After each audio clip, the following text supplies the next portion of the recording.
mechanical braking is not possible. And even if we use the electric braking in the small vehicle, it will be beneficial over the mechanical braking.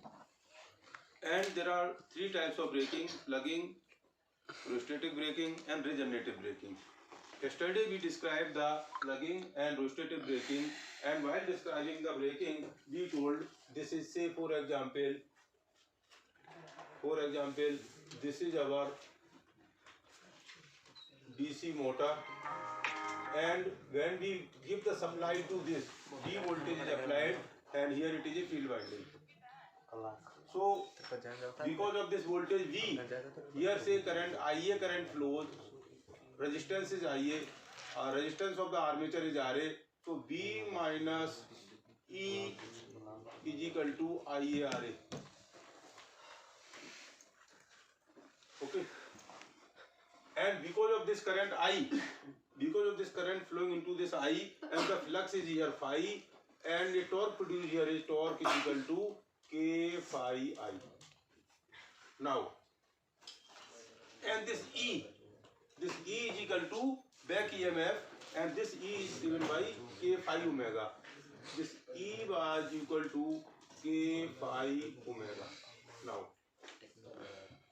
Now if somehow, if this E become greater than V, the back EMF of this, if it will become greater than the voltage applied, then what will happen?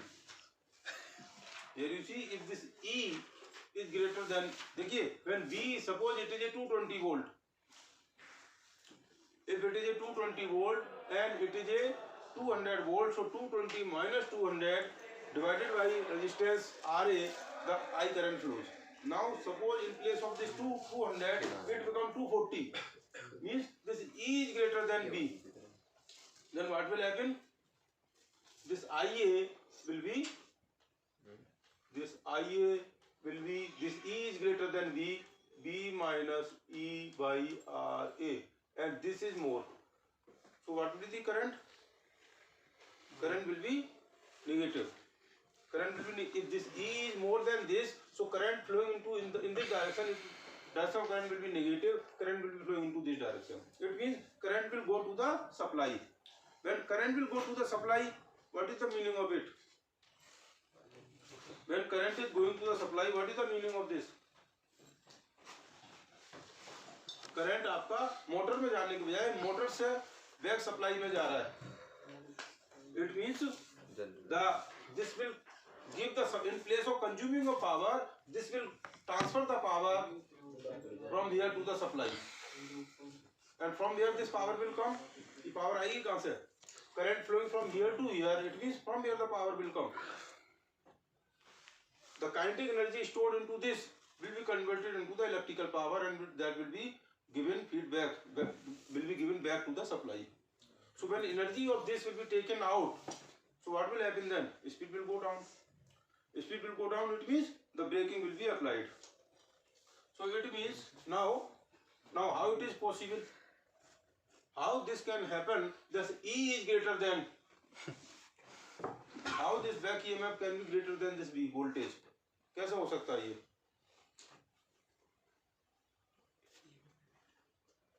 Say you are moving on a slope. This is a slope, and your car is moving like this. And say normal speed is 1500 RPM, and depending upon the slope, sometimes the speed can be greater than the normal speed. Say normal speed 1500 RPM. The slope is like this, so it can be more than this.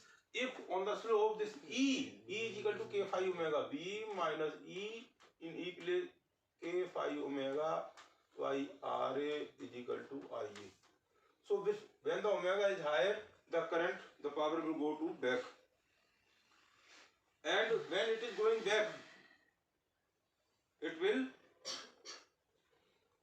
power is going back, it means the speed will go down. And at that time, how much torque? Means braking means how much reverse torque, how much the back torque is produced. For finding the formula for torque is equal to K phi I. So you can say the formula for T is equal to K phi I. In place of I, this, in place of I, you can write and this is higher, torque will be negative, or you can say negative, so you can write it as a k phi omega minus v by r, इतना torque produce होगा. So if you write the equation for this k phi, so this torque formula, or from here better to write t divided by k phi, t divided by k phi into Ra, okay, and k phi omega, this b on this side is b on this side, that k phi, this is k phi omega.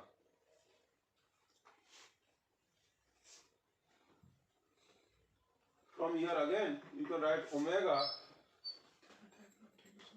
the omega is equal to v by k phi plus t r by k square phi. Clear. That means if you plot this graph will be like this: torque and speed omega, r3 r1 is greater than r2.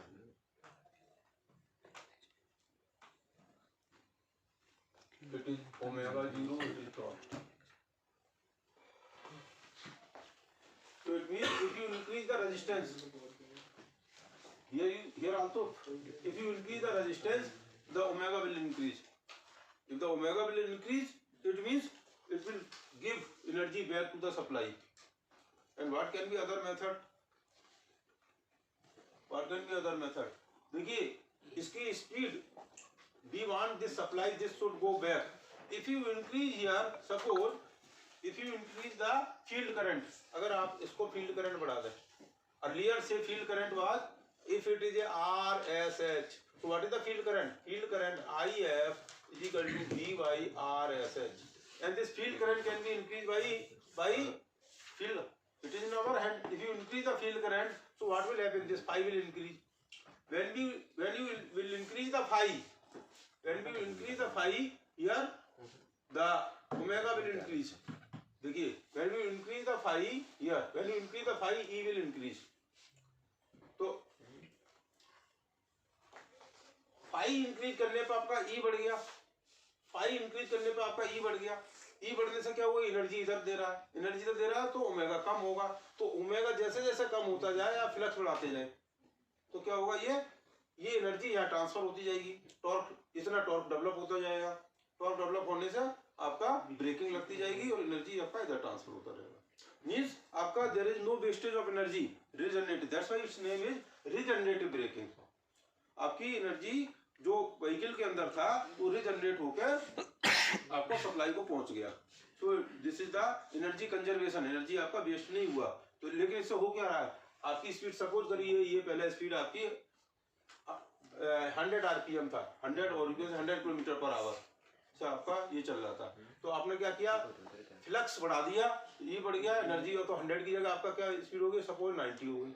फिर आपने flux बढ़ा दिया, फिर 80 हो गई. फिर flux बढ़ा दिया, स्पीड आपकी कम होती जाएगी. But we can not reach to the zero. फिर लास्ट में आके जब आपकी 10 रह गई, then you can apply the mechanical braking. Okay, so it will not work throughout near to zero.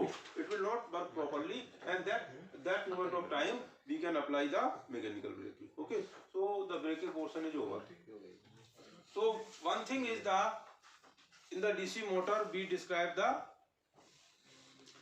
speed control, then we describe the braking and reverse direction, and another thing is the starting problem of the motor.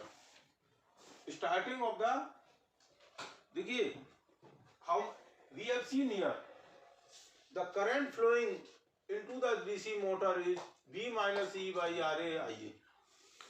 This is the current flowing. Now tell me what is the current during the starting of the motor.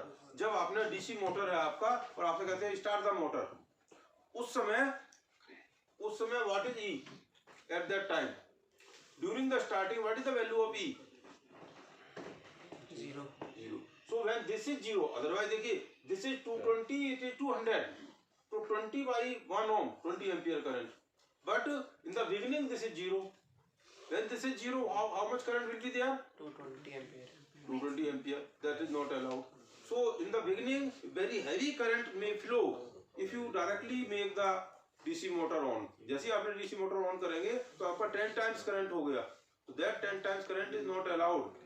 क्योंकि it takes the time to start. अब आपका 10 times हो गया लेकिन आपको speed 0 से एकदम से 1500 RPM नहीं पहुंच जाएगी. Suppose it take the 20 second. तो 20 सेकेंड तक अगर आपका 10 times करंट है, for a millisecond okay, 10 times current can be allowed for 1 millisecond, 2 millisecond, but for 20 second the heavy current cannot be allowed. It will destroy the armature winding.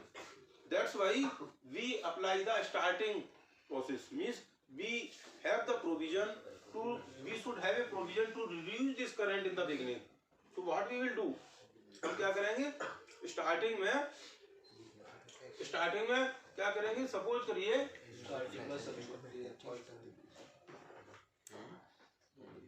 Suppose this is the current I1, this current is I1. तो in the beginning से full load current is this, suppose full load current is this, but when there is no resistance, when there is a no external resistance, अगर हमने कोई resistance नहीं लगाया या तो ये करंट आपकी बहुत ज्यादा है. So what we can do, we can increase this resistance. I means this I will be equal to V by R and this R external. ये रेजिस्टेंस इतना लगाया, सपोज करो फुल लोड करंट आपका 20 ampere था, तो let it allow for small duration of time. हमने कहा 20 की जगह ओके 2 टाइम्स तक 40 तक जाने दो और 30 जाने दो. तो इसमें 30 एम्पियर करंट फ्लो हो, उसके लिए इसकी रेजिस्टेंस की वैल्यू क्या होगी. Suppose this is 200, this is 1 ohm and we want 30 ampere to flow. We can calculate this value आप. तो उतना रेजिस्टेंस आपने लगाया.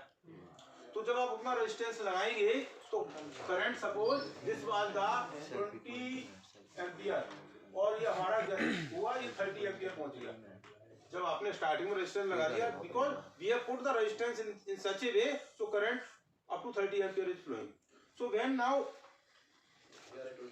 What will happen here, because of that this E, अब आपका 30 एम्पियर करंट फ्लो हो रहा है, तो इसके अकॉर्डिंगली अब आपका स्पीड धीमे धीमे क्या होगा, स्पीड आपकी यहाँ से ये पहुंच गया. नाउ इस मूवमेंट ऑफ टाइम पे, at this movement of time what will do, we will reduce this resistance. जो हमारा ये रेजिस्टेंस R एक्सटर्नल है उसकी कुछ वैल्यू आपने सपोज रिड्यूस कर दी, 80% कर दिया. तो इसकी रेजिस्टेंस जब रिड्यूस करेंगे तो क्या होगा, करंट फिर इंक्रीज करेगा. आपका स्पीड अप हो रहा है, जैसे स्पीड अप हो रहा है तो करंट देखिए, जब आपका स्पीड अप हो रहा है K5 ओमेगा स्पीड अप हो रहा है तो करंट क्या होगी, करंट कम होगा. मतलब आपका speed omega is increasing and current will decrease like this.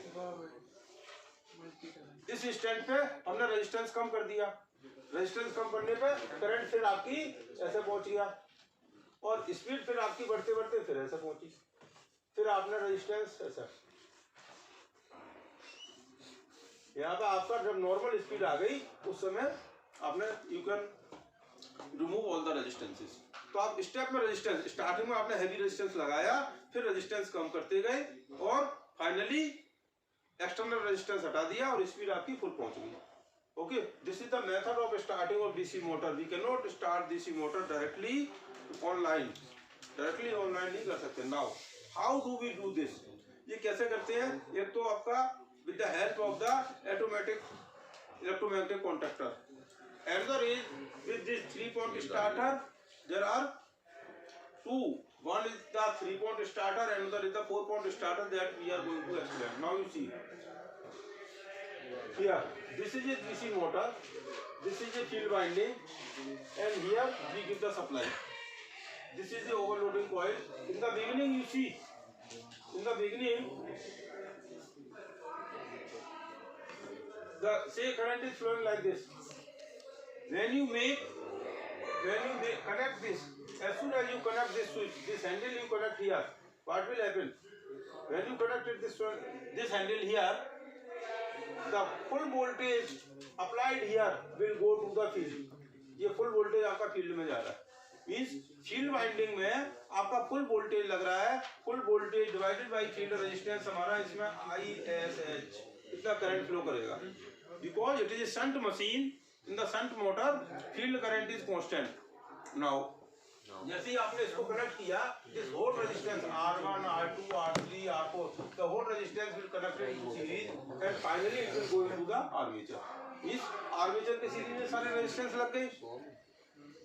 Okay, when the resistances are connected in the armature, here you see means here, please listen here. This is R1 plus R2. V by जो आपका current है V by R external means R1 plus R2 plus R3 plus R4 इसके accordingly इसमें current flow करेगी ना. And this handle is moved like this is one spring. It is A mechanical spring. ये handle आप यहाँ से ऐसा करके मूव कर रहे हैं. तो it is a first start.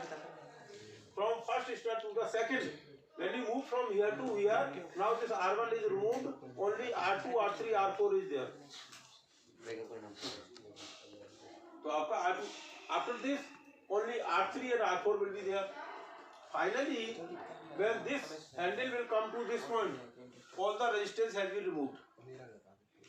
तो आपका सारा resistance remove हो गया. लेकिन और ये जो आपका स्प्रिंग था, now you see what is the role of this. Here you see in this you see the current. This current is here. Here this current is going like this. So because of this constant current here, this will behave as a electromagnet. So when this will behave as a magnet, when this handle will come to this will come, this will a plunger, this will act as a plunger and this will tilt here. Means जब running condition आ गई तो ये आपस में ये इसमें touch हो, ये इसमें प्लंजर की तरह इसमें टच हो जाएगा और इसको पकड़ के रखेगा ये. Because this will behave as a magnet. उस समय इसका मतलब क्या हुआ? ये the full voltage is applied across this. It has picked up the some speed और इसमें full current जा रहा है. Now what is the purpose of this? इसका पर्पज क्या है कि अगर फिर आपका जैसे ही आपका कम स्पीड आपकी जब आपको बंद करेंगे इसे स्टार्ट हो गया. Now you want to make it as off. जब आपने इसको ऑफ कर दिया तो इसमें कोई करंट नहीं होगी. जब कोई करंट नहीं होगी फिर यहाँ चला जाएगा. तो जब भी आप स्टार्टिंग के लिए जाओगे इसकी पोजीशन यहाँ मिलेगी. रनिंग कंडीशन पे पोजीशन यहाँ मिलेगी. Okay. Now so and this switch, when you make this switch on, जब आपने ये स्विच ऑन कर दिया तो ये क्या हुआ? ये ऑफ, ये यहाँ से ऑन हो गया. जब यहाँ से ऑन हो गया तो क्या हुआ? इसमें होगा कोई करंट नहीं जा रही है. मींस ये ऑफ के लिए हो गया. ऑफ करना है तो आपने इसको ऑफ कर दिया तो इसमें कोई करंट नहीं जा रही है तो ये इसको छोड़ देगा. यहाँ हो जाएगा. छोड़ते हुए भी सारा रेजिस्टेंस 1 2 3 करते हो जाएगा. Okay. So this is called the 3 point starter. यहाँ से आपने सप्लाई किया, यहाँ पे थ्रो ऑन किया, इसके थ्रो ऑफ किया. It is 3 point starter. Now in this 3 point starter what is the drawback of this?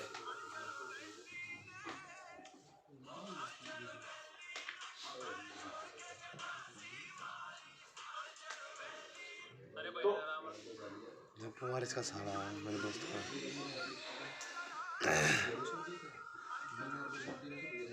अब देखिए इसमें सपोज करिए यू वांट, आपने स्टार्ट तो कर लिया but you want to control the speed. अब अगर आप स्पीड करना चाहते हैं, स्पीड कंट्रोल करने के लिए आप इस रेजिस्टेंस, इस फील्ड वाइंडिंग के से रेजिस्टेंस को कंट्रोल करना चाहते हैं. If only the starting is the purpose then it's okay. But after starting you might be doing some operation. Suppose you are doing as a speed control and you put the resistance. तो इसमें अगर आपने resistance लगाया तो ये जो field current की value कम होती जाएगी. If this value of the field current is reduced, so what can happen? अगर फील्ड करंट की वैल्यू नॉर्मल वे में अगर कम होगी तो यहाँ क्या होगा कि magnet may not be sufficient to make it as in contact. तो ये पकड़ कर नहीं रख पाएगा, तो इसलिए अगर हमें केवल स्टार्ट करना है then 3 point starter can be used, but if you want to use it as a you want a further operation then we do the 4 point starter. तो इसमें देखिए उस केस में only this in place of here, this is connected here. If you connect it here, क्या होगा देखिए, ये supply full voltage ये यहाँ से गया पूरा का पूरा full voltage apply to the field current, field current में फुल वोल्टेज आ गया, means the resistance of this या field current of this is not going to affect the magnetic field of this, इसकी स्ट्रेंथ को affect नहीं करेगा, but how then how the current will flow into this current will be flowing separately by this resistance, means through this coil is by making this connection a separate current will be flowing into this. So this is the 4 point starter. So if you want to further operation then a 4 point starter can be used. Okay, any question up to this? No sir, no question. Now can you calculate what should be the value of R1, R2, R3? कितना resistance की value होनी चाहिए so that Answer is that. what should be value of R1, R2, R3 so that in the beginning current should remain within a specific range. अगर आप करिए suppose full load current is 20 ampere और हम चाहते हैं starting के time पे current आपका 30 और 40 के बीच में रहे और फाइनली 20 हो जाए, तो उस केस में R1 R2 क्या होगा, मींस R1 होगा, R1 लगाएंगे तो आपका करंट आपका से high resistance total R1 is the sum of all R1 plus R2 plus R4 all the resistances sum of all resistance से मिलाकर आपका कितना रेजिस्टेंस लगाया, जैसे हमने आपको यहाँ बताया था ये V minus E 0, this external resistance value such that current is से 40 एम्पियर. अब 30 एम्पियर कब होगी, जब उठाएंगे तो 40 एम्पियर पे कुछ करंट होगी, करंट के अकॉर्डिंगली उसका फ्लक्स होगा, फ्लक्स के अकॉर्डिंगली आपकी स्पीड होगी, तो स्पीड आपकी पिकअप कर गया, उसके बाद फिर रेजिस्टेंस हटाएंगे, फिर आपका ये रेजिस्टेंस हटाएंगे, फिर ये पहुंचेगा. तो इसकी value what should be the R1, R2, R3 so that this will remain within a specific range. तो इस पे न्यूमेरिकल क्वेश्चन आता है normally during the starting. Okay, तो you do numerical on this, जब आप न्यूमेरिकल करेंगे तो ऑटोमेटिक इसका कैलकुलेशन आपको पता लग जाएगा. नहीं समझ में आएगा तो आप आराम मुझसे पूछें. Anything you want to ask, any question? हाँ भाई, क्वेश्चन कोई पूछना है? वो कहाँ? अच्छा Where is my हाँ भाई, पूछना कुछ क्वेश्चन? तेरी करनी पड़ रही. सर जो ये रीजनरेटिव ब्रेकिंग है हाँ, सीरीज मोटर में यूज कर सकते हैं? रीजनरेटिव ब्रेकिंग पता दोबारा बोल, दोबारा इसमें से regenerative braking sir series motor में यूज कर सकते हैं कि नहीं? चालू तो कर लेना है.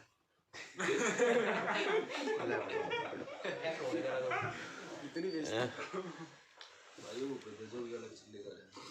इसमें क्या होगा, अगर आपने सीरीज मोटर में फ्लक्स देखिए करंट फ्लोइंग, अगर आपका ये जो फील्ड है इसकी करंट और इसकी current, if you change the current flowing into the field and current flowing into the armature in the series is the same, तो फाई और आई अगर दोनों साथ साथ बदल देंगे, मींस आर्मेचर की करंट और फ्लक्स की करंट दोनों साथ साथ बदल देंगे, तो एक प्लस एक माइनस, प्लस इनटू मींस क्या होगा, minus into minus will be plus, minus into minus तो आपका प्लस हो जाएगा. So it will not affect as a torque, torque को कंट्रोल करने के काम में नहीं आ पाएगा. Okay, any other? Thank you.